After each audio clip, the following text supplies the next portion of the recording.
కొండపైన ఎప్పుడు వచ్చినా తెలియని ఫీల్ వస్తుంది. ఫస్ట్ టైం ముందుగా అయితే వరాహస్వామి దర్శనానికి అయితే పోతున్నాం. ఇప్పుడు వీడియో తీస్తున్నాను.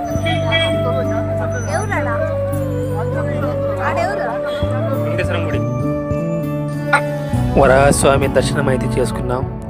ఇది ఒక తెలియని ఎక్స్పీరియన్స్.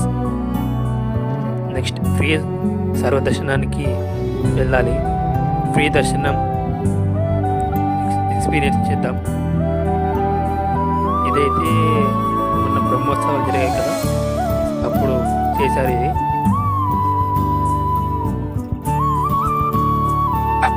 మనం తిరుమలకి ఎప్పుడు వచ్చినా కంపల్సరీగా ఫస్ట్ ముందుగా వరాహస్వామి దర్శనం తర్వాతే వెంకటేశ్వర స్వామి దర్శనం చేసుకోవాలి. ప్రతి ఒక్కరూ ఇది ఫాలో అవుతారని అనుకుంటున్నాను. ప్రతి ఒక్కరు